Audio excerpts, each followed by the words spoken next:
Inilah manusia pertama, makhluk yang memiliki jasad dari tanah dan ruh yang Allah tiupkan, menggabungkan unsur bumi dan unsur langit dalam satu diri. Kemudian Allah mengajarkan kepada Adam nama-nama segala sesuatu. Dan dia mengajarkan kepada Adam nama-nama benda-benda seluruhnya. Surah Al-Baqarah ayat 31. Para ulama menjelaskan bahwa ini adalah ilmu tentang hakikat benda, fungsi, dan pengetahuan yang menjadi dasar peradaban manusia. Setelah itu, Allah memperlihatkan benda-benda tersebut kepada para malaikat dan berfirman, "Sebutkan kepadaku nama-nama benda ini jika kamu memang benar." Para malaikat menjawab dengan penuh ketundukan, "Maha suci Engkau, tidak ada yang kami ketahui selain apa yang Engkau ajarkan kepada kami." Disinilah tampak kemuliaan manusia bukan karena asal penciptaannya, tetapi karena ilmu yang Allah karuniakan kepadanya. Setelah itu, datanglah perintah yang menggetarkan langit. Allah memerintahkan para malaikat untuk bersujud kepada Adam sebagai bentuk penghormatan, bukan ibadah. Dan ingatlah, ketika kami berfirman kepada para malaikat, "Sujudlah kamu kepada Adam," maka mereka pun sujud, kecuali iblis. Ia enggan dan takabur, dan ia termasuk golongan yang kafir. Surah Al-Baqarah ayat 34. Semua malaikat tunduk tanpa ragu, tanpa menunda, karena mereka tidak pernah membangkang. Namun di antara mereka ada satu makhluk yang bukan malaikat, tetapi ikut beribadah bersama mereka, yaitu iblis dari golongan jin. Iblis tidak mau sujud. Kesombongan membakar hatinya. Ketika Allah bertanya, sebagaimana dalam surah Al-A'raf ayat 12, "Apakah yang menghalangimu untuk bersujud ketika aku memerintahkanmu?" Iblis menjawab dengan angkuh, "Aku lebih baik darinya. Engkau ciptakan aku dari api, sedangkan dia Engkau ciptakan dari tanah." Inilah kalimat kesombongan pertama dalam sejarah. Ia mengukur kemuliaan dengan bahan penciptaan, bukan dengan ketaatan kepada Allah. Ia merasa lebih tinggi, lebih mulia, dan menolak perintah Rabb semesta alam. Kesombongan itulah yang menjatuhkannya. Allah mengusir iblis dari rahmatnya. Ia menjadi makhluk terlaknat hingga hari kiamat.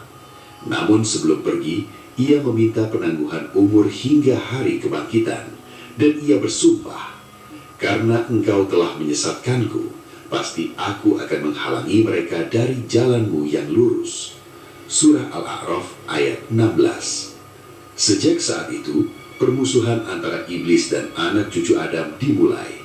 Bukan permusuhan biasa, tetapi permusuhan ideologis yang akan berlangsung sepanjang zaman. Di sisi lain, Adam berdiri sebagai makhluk yang dimuliakan. Ia telah diajarkan ilmu, ia telah dihormati oleh para malaikat, dan ia diangkat sebagai khalifah di bumi. Namun kisah ini bukan hanya tentang kemuliaan, tetapi juga tentang ujian yang akan datang. Karena menjadi khalifah berarti memikul amanah. Menjadi manusia berarti memilih pilihan antara taat dan maksiat. Allah telah menunjukkan bahwa kemuliaan bukan terletak pada asal-usul, tetapi pada ketaatan dan ilmu. Sementara kehinaan bukan karena bahan penciptaan, tetapi karena kesombongan dan pembangkangan. Setelah Allah memuliakan Adam dengan ilmu dan memerintahkan para malaikat untuk bersujud sebagai bentuk penghormatan, Allah menempatkannya di dalam syurga, sebuah tempat yang penuh kenikmatan, ketenangan, dan tidak ada rasa lapar, haus, ataupun letih. Allah berfirman, "Dan kami berfirman, wahai Adam, tinggallah engkau dan istrimu di dalam syurga, dan makanlah dengan nikmat apa saja yang ada di dalamnya sesukamu." Pada fase inilah Adam alaihi salam memasuki kehidupan yang belum pernah dirasakan makhluk sebelumnya. Kehidupan tanpa kesulitan, tanpa keringat, tanpa penderitaan. Namun di tengah kenikmatan itu, Allah tetap menetapkan satu batas, karena kehidupan tanpa aturan bukanlah ujian. Allah menciptakan untuk Adam seorang pendamping dari dirinya sendiri agar ia merasakan ketenangan. Dalam Al-Quran disebutkan, Dialah yang menciptakan kamu dari diri yang satu, dan darinya Dia menciptakan pasangannya agar dia merasa tenteram kepadanya. Surah Al-A'raf ayat 189. Para ulama menjelaskan bahwa Hawa diciptakan dari tulang rusuk Adam sebagai bentuk kasih sayang dan keserasian, bukan untuk direndahkan, tetapi agar keduanya saling melengkapi. Rasulullah Sallallahu Alaihi Wasallam bersabda, "Berwasiatlah kepada para wanita dengan kebaikan, karena wanita diciptakan dari tulang rusuk." Hadis riwayat Bukhari dan Muslim. Di surga, Adam tidak lagi sendiri. Ia memiliki pasangan, dan keduanya hidup dalam limpahan rahmat Allah. Namun di tengah keluasan kenikmatan itu, Allah menetapkan satu larangan sebagai bentuk ujian ketaatan. Allah berfirman, "Dan janganlah kamu dekati pohon ini yang menyebabkan kamu termasuk orang-orang yang zalim." Surah Al-Baqarah ayat 35. Perhatikan, larangan itu bukan sekadar jangan makan, tetapi jangan dekati. Ini menunjukkan bahwa Allah mengajarkan kepada manusia untuk tidak mendekati sebab-sebab kemaksiatan. Pintu maksiat seringkali dibuka dari kedekatan, dari rasa penasaran, dari langkah kecil yang dianggap remeh. Disinilah hakikat ujian dimulai. Surga penuh dengan segala kenikmatan, dan hanya satu pohon yang dilarang. Tetapi justru satu larangan itulah yang menjadi titik ujian. Iblis yang telah bersumpah akan menyesatkan Adam tidak tinggal diam. Ia tidak bisa lagi berada dalam kemuliaan seperti sebelumnya, namun kebenciannya tidak padam. Dalam QS Al-A'raf ayat 20 disebutkan, kemudian syaitan membisikkan pikiran jahat kepada keduanya untuk menampakkan kepada keduanya apa yang tertutup dari mereka, yaitu auratnya. Iblis mendekati mereka bukan dengan ancaman, tetapi dengan bisikan halus. Ia memahami bahwa manusia memiliki rasa ingin tahu, memiliki harapan untuk lebih, memiliki keinginan untuk kekal. Maka ia tidak menyerang dengan kasar, tetapi merayu dengan kata-kata yang tampak indah. Iblis berkata, sebagaimana diabadikan dalam Al-Quran, "Tuhanmu tidak melarang kamu dari pohon ini, melainkan supaya kamu berdua tidak menjadi malaikat atau tidak menjadi orang-orang yang kekal." Surah Al-A'raf ayat 20. Perhatikan strategi liciknya. Ia memelintir larangan Allah seolah-olah ada rahasia besar yang disembunyikan. Ia menanamkan prasangka seakan-akan Allah membatasi karena tidak ingin Adam mencapai derajat tertentu. Padahal larangan itu murni ujian ketaatan, bukan pembatasan kemuliaan. Disinilah tipu daya setan sepanjang zaman, membuat manusia meragukan hikmah perintah Allah. Ikutan lo takjil GoPay yuk. Transfer ke banyak teman untuk ikut piknik bareng aku dan rayakan banyak hadiah lainnya. Betul kan? Betul kan Nadine? Ada miliaran saldo GoPay, mainan Kompak, dan iPhone 17 Pro. Yuk download aplikasi GoPay sekarang. Setelah kerja seharian, ibadah harus terus disempurnakan. Cepat minum Bodrek, dapat diminum sebelum makan. Siap menjalani aktivitas sepenuh hati. Bodrek terus menangkan harimu. Tidak berhenti di situ. Iblis bahkan bersumpah. Dan dia bersumpah kepada keduanya, "Sesungguhnya aku benar-benar termasuk orang yang memberi nasihat kepada kamu berdua." Quran Surat Al-A'raf ayat 21. Betapa liciknya ia menggunakan sumpah untuk meyakinkan. Adam dan Hawa belum pernah mengenal dusta sebelumnya. Mereka hidup dalam lingkungan kebenaran. Maka ketika ada makhluk yang bersumpah atas nama Allah, hati mereka tidak membayangkan adanya kebohongan. Perlahan-lahan Bisikan itu menggerogoti keyakinan. Rasa penasaran muncul. Apakah benar pohon ini akan membuat kekal? Apakah benar ada kebaikan yang tersembunyi? Hingga akhirnya, sebagaimana Allah firmankan dalam Quran Surat Toha ayat 121, kemudian keduanya memakan dari pohon itu. Lalu tampaklah bagi keduanya auratnya. Seketika setelah mereka melanggar, akibatnya langsung terasa. Kenikmatan berubah menjadi kegelisahan. Aurat yang sebelumnya tertutup kini terlihat. Mereka mulai mengambil daun-daun surga untuk menutupi diri. Rasa malu menyelimuti. Inilah konsekuensi pertama dari pelanggaran terhadap perintah Allah. Dosa tidak pernah membawa ketenangan. Ia selalu diiringi kegelisahan dan hilangnya rasa aman. Allah kemudian memanggil mereka. Bukankah aku telah melarang kamu berdua dari pohon itu? Dan aku katakan kepadamu bahwa syaitan adalah musuh yang nyata bagi kamu berdua. Quran Surat Al-A'raf ayat 22. Teguran itu bukan sekadar hukuman, tetapi pengingat bahwa manusia telah diperingatkan. Iblis adalah musuh yang nyata. Namun Adam tidak membalas dengan kesombongan seperti iblis. Ia tidak menyalahkan takdir, tidak menyalahkan pasangannya, tidak menyalahkan keadaan. Ia segera menyadari kesalahannya. Disinilah perbedaan besar antara Adam dan iblis. Keduanya sama-sama melakukan kesalahan. Iblis menolak perintah, Adam melanggar larangan. Tetapi respon mereka berbeda.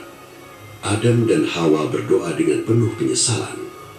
Rabbana zalamna anfusana wa illam taghfir lana wa tarhamna lanakunanna minal khasirin. Yang artinya, ya Tuhan kami telah menzalimi diri kami sendiri. Jika Engkau tidak mengampuni kami dan tidak merahmati kami, niscaya kami termasuk orang-orang yang merugi. Quran Surat Al-A'raf ayat 23. Doa ini adalah pelajaran abadi bagi seluruh keturunan Adam.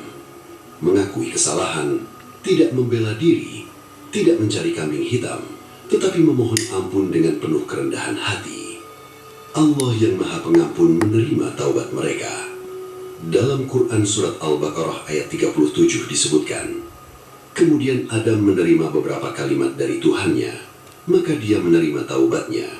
Sesungguhnya dia Maha Penerima Taubat, lagi Maha Penyayang. Inilah bukti bahwa rahmat Allah lebih luas daripada murkanya. Dosa pertama dalam sejarah manusia langsung diiringi dengan taubat pertama dan ampunan pertama. Ini menunjukkan bahwa manusia memang tempatnya salah dan lupa, tetapi pintu kembali selalu terbuka. Namun meskipun taubat diterima, konsekuensi tetap berjalan. Syurga bukan lagi tempat tinggal mereka. Allah berfirman, turunlah kamu, sebagian kamu menjadi musuh bagi sebagian yang lain. Dan bagi kamu ada tempat tinggal dan kesenangan di bumi sampai waktu yang ditentukan. Quran Surat Al-Baqarah ayat 36. Turunnya Adam ke bumi bukan sekadar hukuman, tetapi bagian dari rencana besar Allah untuk menjadikan manusia sebagai khalifah. Ujian yang pertama di surga menjadi pembuka perjalanan panjang di bumi, tempat manusia akan menghadapi godaan, perjuangan, dan pilihan antara ketaatan dan kemaksiatan. Sejak saat itu, permusuhan antara manusia dan setan menjadi nyata.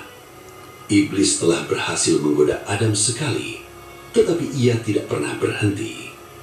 Dan manusia pun memulai babak baru kehidupannya, membawa pelajaran mahal dari surga, bahwa ketaatan adalah keselamatan, bahwa larangan Allah selalu mengandung hikmah, dan kesombongan menghancurkan, sedangkan taubat menyelamatkan. Setelah taubat Adam dan Hawa diterima, Allah menetapkan keputusannya yang tidak bisa ditolak. Turunlah kamu, sebagian kamu menjadi musuh bagi sebagian yang lain, dan bagi kamu ada tempat tinggal dan kesenangan di bumi sampai waktu yang ditentukan. Dengan turunnya Adam ke bumi, dimulailah babak baru sejarah manusia. Jika di surga mereka hidup tanpa rasa lapar dan lelah, Maka di bumi mereka harus belajar bertahan hidup. Tanah yang dahulu menjadi bahan penciptaannya, kini menjadi tempat ia berpijak, menanam, dan mencari rizki. Bumi bukan tempat hukuman semata, melainkan ladang ujian dan amanah sebagai khalifah. Para ulama menyebutkan bahwa Adam diturunkan di suatu tempat di bumi, sementara Hawa di tempat yang berbeda, hingga akhirnya Allah mempertemukan kembali keduanya. Pertemuan itu bukan sekedar pertemuan suami istri, tetapi simbol bahwa kehidupan manusia dibangun atas kerjasama, kesabaran, dan perjuangan. Tidak ada lagi kenikmatan instan seperti di surga. Adam harus bercocok tanam, bekerja dengan tangannya sendiri, merasakan panas dan dingin, serta menghadapi rasa lelah. Rasulullah Shallallahu Alaihi Wasallam bersabda, "Tidaklah seseorang memakan makanan yang lebih baik daripada makanan yang dihasilkan dari kerja tangannya sendiri." Hadis riwayat Bukhari. Inilah sunatullah kehidupan di bumi, bahwa kemuliaan diraih dengan usaha. Allah tidak membiarkan Adam tanpa petunjuk. Dalam Quran Surat Toha ayat 123, Allah berfirman, "Kemudian jika datang kepadamu petunjuk dariku, maka barang siapa mengikuti petunjukku, dia tidak akan sesat dan tidak akan celaka." Ayat ini menegaskan bahwa sejak awal kehidupan di bumi, manusia sudah dibekali bimbingan wahyu. Adam bukan sekedar manusia pertama, tetapi juga nabi pertama. Ia mengajarkan tauhid kepada keluarganya, memperkenalkan siapa Rob mereka, menjelaskan bahwa syaitan adalah musuh yang nyata. Pengalaman di surga menjadi pelajaran mahal yang ia sampaikan kepada keturunannya agar tidak mengulangi kesalahan yang sama. Seiring berjalannya waktu, Adam dan Hawa dikaruniai anak-anak. Dalam riwayat disebutkan bahwa setiap kelahiran, Hawa melahirkan sepasang anak laki-laki dan perempuan, dan mereka diperintahkan untuk menikah silang, bukan dengan saudara kembar sendiri, karena saat itu belum ada manusia lain. Dari sinilah populasi manusia mulai berkembang. Rumah tangga pertama di bumi menjadi sekolah pertama bagi umat manusia. Adam mendidik anak-anaknya dengan wahyu yang ia terima, menanamkan tauhid dan ketaatan, serta memperingatkan tentang bahaya hasad dan tipu daya syaitan. Namun ujian di bumi tidak kalah berat dibanding ujian di surga. Di antara anak-anak Adam terdapat dua putra yang kelak namanya dikenal dalam sejarah, Qabil dan Habil. Keduanya tumbuh dalam didikan yang sama, namun memiliki karakter yang berbeda. Habil lebih lembut dan taat, sementara Qabil memiliki kecenderungan keras dan mudah berbakar emosi. Ketika tiba waktu untuk menikah sesuai ketentuan yang Allah wahyukan kepada Adam, Qabil merasa tidak puas dengan ketentuan tersebut. Rasa iri mulai tumbuh di dalam hatinya. Syaitan yang telah bersumpah menyesatkan keturunan Adam melihat celah ini sebagai peluang. Untuk menyelesaikan perselisihan, Adam memerintahkan keduanya untuk mempersembahkan kurban kepada Allah. Siapa yang kurbannya diterima, maka dialah yang berada di pihak yang benar. Dalam QS Al-Ma'idah ayat 27, Allah mengabadikan peristiwa ini. "Ceritakanlah kepada mereka kisah dua putra Adam dengan sebenarnya. Ketika keduanya mempersembahkan kurban, maka diterima dari salah seorang dari mereka berdua, dan tidak diterima dari yang lain. Habil mempersembahkan hewan ternak terbaiknya dengan penuh keikhlasan, sementara Qabil hanya memberikan hasil pertanian yang buruk dan tidak sepenuh hati. Allah menerima kurban Habil karena ketakwaannya, sementara kurban Qabil ditolak. Penolakan itu menyulit api iri hati yang selama ini terpendam dalam diri Qabil. Ia berkata kepada saudaranya dengan penuh amarah, "Aku pasti membunuhmu." Ancaman ini bukan sekedar kata-kata, tetapi lahir dari hati yang dikuasai hasad. Habil menjawab dengan ketenangan yang menunjukkan ketakwaannya. Sesungguhnya Allah hanya menerima dari orang-orang yang bertakwa. QS Al-Ma'idah ayat 27. Ia tidak membalas ancaman dengan ancaman. Bahkan ia berkata, "Sungguh, Jika engkau menggerakkan tanganmu kepadaku untuk membunuhku, aku tidak akan menggerakkan tanganku kepadamu untuk membunuhmu. Sesungguhnya, aku takut kepada Allah, Tuhan seluruh alam. QS Al-Ma'idah ayat 28. Namun ketika hati telah gelap oleh dengki, nasihat seringkali tidak lagi didengar. Allah berfirman, maka hawa nafsunya mendorongnya untuk membunuh saudaranya, lalu dia pun membunuhnya, maka jadilah dia termasuk orang-orang yang merugi. QS Al-Ma'idah ayat 30. Inilah pembunuhan pertama dalam sejarah manusia. Darah pertama yang tertumpah di bumi adalah darah saudara sendiri. Setan yang dahulu berhasil menggoda Adam, kini berhasil menanamkan benih kebencian di antara anak cucunya. Peristiwa ini menjadi bukti bahwa permusuhan setan tidak pernah berhenti. Setelah membunuh saudaranya, Qabil tidak langsung merasa lega. Ia justru kebingungan. Ia tidak tahu apa yang harus dilakukan dengan jasad saudaranya. Rasa bersalah mulai menghantui, tetapi kesombongan masih menahan dirinya untuk menyesal sepenuhnya. Allah kemudian mengirim seekor burung gagak yang menggali tanah untuk menguburkan bangkai gagak lain. Dalam QS Al-Ma'idah ayat 31 disebutkan, kemudian Allah mengutus seekor burung gagak yang menggali di bumi untuk memperlihatkan kepadanya bagaimana seharusnya dia menguburkan mayat saudaranya. Melihat itu, Qabil berkata, celakalah aku. Mengapa aku tidak mampu berbuat seperti burung gagak ini, lalu aku dapat menguburkan mayat saudaraku? Kalimat ini menunjukkan penyesalan yang terlambat. Bagi Adam, peristiwa ini adalah ujian berat sebagai seorang ayah dan nabi. Ia menyaksikan sendiri bagaimana dosa yang pernah ia lakukan di surga kini menjelma menjadi tragedi di bumi melalui keturunannya. Ia merasakan kehilangan dan kesedihan yang mendalam. Namun sebagai nabi, ia tetap bersabar dan terus mengajarkan kebenaran kepada anak-anaknya yang lain. Ia memahami bahwa kehidupan di bumi memang medan ujian dan bahwa manusia memiliki kehendak yang bisa memilih antara taat dan maksiat. Rasulullah Shallallahu Alaihi Wasallam bersabda, tidaklah seseorang dibunuh secara zolim, melainkan anak Adam yang pertama itu, Qabil, mendapat bagian dari dosanya, karena dialah yang pertama kali melakukan pembunuhan. Hadis riwayat Bukhari dan Muslim. Hadis ini menunjukkan betapa besar dampak dari satu kejahatan pertama. Ia menjadi jejak buruk yang diikuti generasi setelahnya. Dari sinilah manusia belajar bahwa setiap perbuatan memiliki konsekuensi jangka panjang, bukan hanya bagi diri sendiri, tetapi juga bagi umat manusia. Cari smartphone di Blibli pasti lengkap. Lagi promo Ramadan diskon hingga 1,5 juta. Cek dulu di Blibli.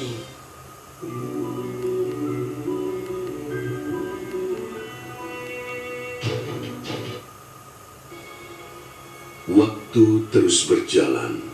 Generasi demi generasi mulai memenuhi bumi. Adam alaihissalam hidup dalam rentang usia yang panjang sebagaimana disebutkan dalam banyak riwayat. Menyaksikan anak cucunya berkembang, membangun kehidupan, dan menghadapi ujian masing-masing. Ia bukan hanya seorang ayah bagi manusia, tetapi juga seorang nabi yang memikul amanah besar untuk menjaga tauhid tetap tegak di tengah keturunannya. Setiap hari, ia mengingatkan mereka tentang janji Allah, tentang musuh nyata bernama setan, dan tentang pentingnya mengikuti petunjuk wahyu agar tidak tersesat di bumi yang penuh godaan ini. Sebagai nabi pertama, Adam mengajarkan bahwa kehidupan dunia hanyalah sementara. Ia sendiri telah merasakan dua alam, surga yang penuh kenikmatan dan bumi yang penuh perjuangan.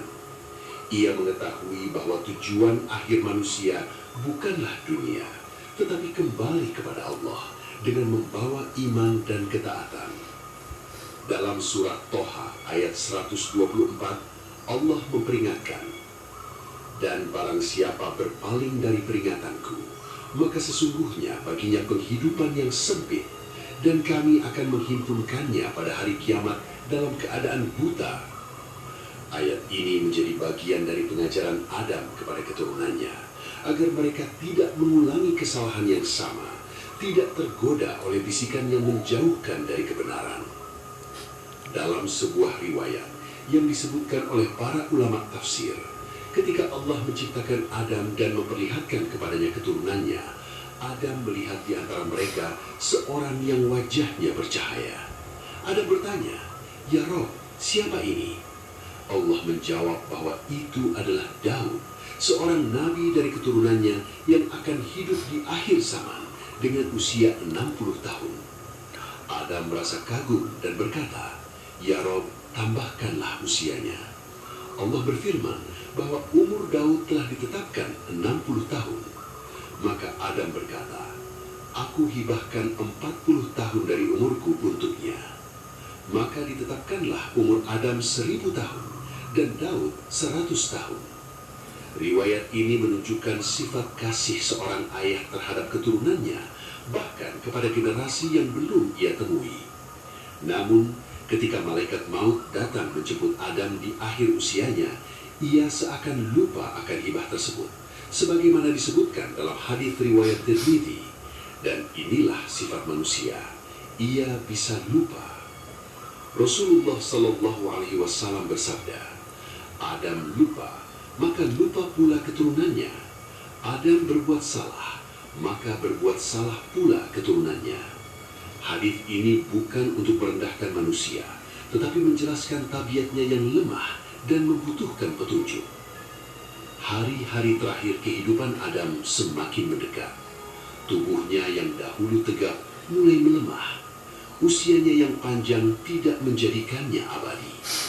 Ia telah menyaksikan suka dan duka, kelahiran dan kematian, ketaatan dan pembongkangan.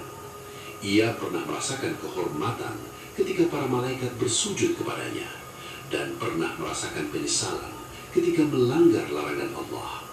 Semua pengalaman itu menjadikannya seorang nabi yang matang dalam hikmah. Ia mengumpulkan anak cucunya, memberikan wasiat agar mereka tetap berpegang teguh pada tauhid, tidak menyekutukan Allah, dan tidak mengikuti langkah-langkah setan. Ia mengingatkan bahwa bumi hanyalah tempat tinggal sementara, sebagaimana firman Allah, "Dan bagi kamu ada tempat tinggal dan kesenangan di bumi sampai waktu yang ditentukan." Surat Al-Baqarah ayat 36. Ketika saatnya tiba, malaikat maut datang atas perintah Allah. Tidak ada satu jiwa pun yang dapat menolak ketetapan ini. Allah berfirman, "Tiap-tiap yang bernyawa akan merasakan mati." Quran Surat Ali Imran ayat 185. Adam, manusia pertama, kini menghadapi kenyataan yang akan dialami seluruh keturunannya. Dalam riwayat disebutkan bahwa para malaikat turun membawa kain kafan dan wewangian dari surga untuk memuliakannya. Anak-anaknya melihat dengan cemas, menyadari bahwa ayah mereka yang selama ini menjadi sumber ilmu dan bimbingan akan segera meninggalkan dunia. Suasana haru menyelimuti keluarga pertama di bumi. Adam memandang anak cucunya dengan penuh kasih. Ia mengetahui bahwa setelah dirinya wafat, perjuangan mereka di bumi akan terus berlanjut. Ujian tidak akan berhenti. Syaitan tidak akan berhenti menggoda. Namun ia juga yakin bahwa Allah tidak akan meninggalkan hambanya tanpa petunjuk. Dari keturunannya kelak akan lahir para nabi dan rasul yang membawa cahaya kebenaran. Keyakinan ini menenangkan hatinya. Ia telah menjalankan amanahnya sebagai khalifah pertama, sebagai nabi pertama, sebagai ayah pertama bagi umat manusia. Saat sakaratul maut mendekat, ia merasakan kelemahan yang tidak bisa ditolak. Namun berbeda dengan iblis yang membangkang ketika diperintah, Adam kembali menunjukkan kerendahan hati seorang hamba. Ia menerima ketetapan Allah dengan ridho. Inilah akhir perjalanan seorang manusia yang pernah tinggal di surga, turun ke bumi, memulai sejarah umat manusia, dan kini kembali kepada rohnya. malaikat mencabut ruhnya dengan izin Allah, dan wafatlah Adam alaihi salam. Dalam sebagian athar disebutkan bahwa para malaikat mengajarkan kepada anak-anak Adam cara memandikan, mengkafani, dan menguburkan jenazah ayah mereka sebagai tuntunan pertama dalam syariat pengurusan jenazah. Dengan wafatnya Adam, berakhir sudah babak pertama sejarah manusia. Namun kematiannya bukanlah akhir dari kisah, melainkan awal dari perjalanan panjang keturunannya yang akan memenuhi bumi hingga hari kiamat. Kisah Adam mengajarkan bahwa manusia diciptakan dengan kemuliaan sekaligus kelemahan. Ia bisa tergelincir, tetapi juga bisa bertaubat. Ia bisa lupa, tetapi juga bisa kembali mengingat Allah. Dari tanah ia berasal, dan ke tanah pula ia kembali, sebagaimana firman Allah. Darinya kami ciptakan kamu, dan kepadanya kami akan mengembalikan kamu, dan darinya kami akan mengeluarkan kamu sekali lagi. Quran Surat Toha ayat 55. Ayat ini menjadi pengingat bahwa perjalanan hidup manusia berputar dalam ketetapan Allah dan tidak ada yang kekal selain Dia. Sebagai penutup kisah ini, kita menyadari bahwa perjalanan Nabi Adam bukan sekedar cerita masa lalu, tetapi cermin bagi setiap diri kita. Dalam dirinya ada pelajaran tentang bahaya kesombongan dari kisah iblis, tentang harapan taubat dari kesalahannya di surga, tentang beratnya ujian di bumi melalui peristiwa Qabil dan Habil, dan tentang kepastian kematian yang tidak bisa ditunda. Kita semua adalah anak cucu Adam, mewarisi sifat lupa dan salah, tetapi juga mewarisi kesempatan untuk kembali kepada Allah sebelum ajal menjemput. Semoga kisah ini menanamkan dalam hati kita rasa rendah diri di hadapan Allah, menjauhkan kita dari kesombongan, dan menguatkan kita untuk selalu bertaubat ketika terjatuh. Semoga Allah menjadikan kita keturunan Adam yang menjaga amanah sebagai khalifah di bumi, yang hidup dalam ketaatan, dan yang wafat dalam husnul khatimah. Wallahu a'lam bissawab. Wassalamualaikum.